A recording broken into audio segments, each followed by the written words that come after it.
সে কত শিক্ষিত ডাক্তার। আচ্ছা দেখি না কি হয়। ওনারা খুব শিক্ষিত পরিবার। দেখি মেয়েটার কি মত। মা, আমাকে আজ একটা মাছের মাথা দেবে গো?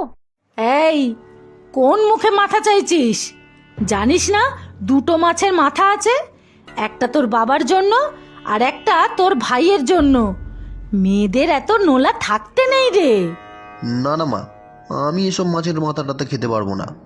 জানো না আমি হেলদি খাবার খাই, তোমাদের মতো যা খুশি খাবার আমি খাই না। মা, ভাই তো খাবে না বললো, ও তো এসব খেতে চায় না। দাও না মা আমাকে। এই, তুই চুপ কর। তোর জন্যই তো খাবে না বলছে। সে খাওয়ার আগেই তো চেয়ে বসলি, লজ্জাও তো করে না। নে বাবা নে, খেতে হয়। এসব না খেলে শরীর ঠিক থাকবে না। তুই না কত ব্যায়াম করিস, আর তুই না খেলে আমার বুক ফেটে যায় রে। আচ্ছা আচ্ছা, আমার ভাগেরটা মনাকে দাও। এই, তুমি চুপ করো তো। আমি যাকে যা দেবার দিয়ে দিয়েছি, এখন তাড়াতাড়ি খাও তো দেখি। আর শোনো, ওকে কি বলবে বলেছিলে বলো।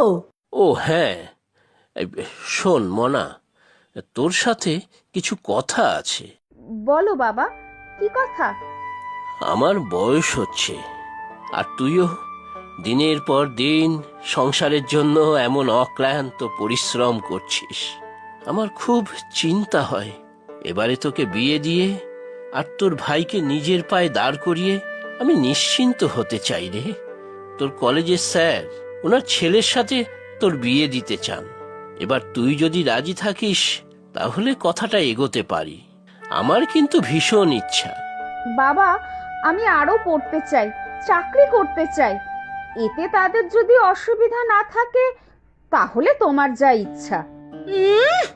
বিয়ে করে সংসার করবে না, উনি ধ্যাং ধ্যাং করে চাকরি করতে যাবে। একদম এসব কথা বলবি না।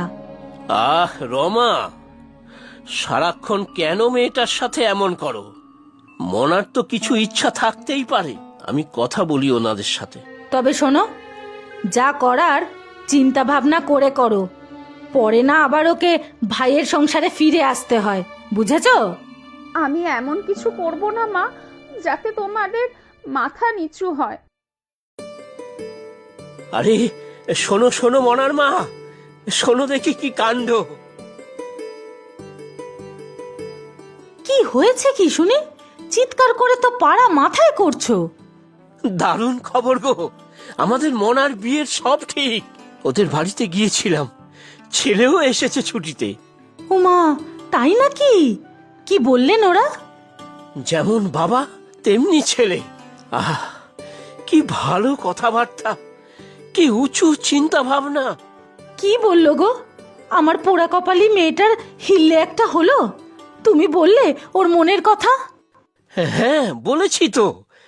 স্যার তো নিজেই বললেন যে মনা যত দূর পড়তে চায় ওনারা পড়াবেন ওকে। আর চাকরি করবে বলেছে সেই কথা? হ্যাঁ সে কথাও বলেছি। ছেলে তো খুব খুশি, বলল সে নিজে ব্যস্ত থাকবে সারাদিন। আমার মনা চাকরি করলেই ভালো, না হলে সারাদিন বাড়ি বসে কি করবে। ও মা, তাই নাকি? হ্যাঁ, আর সে নিজের একটা হসপিটাল খোলার কথা ভাবছে। রমা ইচ্ছে হলে সেটাও চালাতে পারে। কি তুমি খুশি হওনি? খুশি হব না? কি বলছো তুমি? আমার মেয়েও, ও তো আমারই প্রতিচ্ছবি। ওর মধ্যে আমি নিজেকেই তো দেখি। আমি মুখে যাই বলি না কেন, মনাকে তো আমি নিজের চেয়েও বেশি ভালোবাসি গো। আমার শুধু ভয় হতো বিয়ের পরে শ্বশুর বাড়ি গিয়ে ও যাতে আমার মতো গঞ্জনার শিকার না হয়, গঞ্জনার শিকার না হয়। সে আমি জানি রমা, ও চলে গেলে তুমি সব থেকে বেশি কষ্ট পাবে।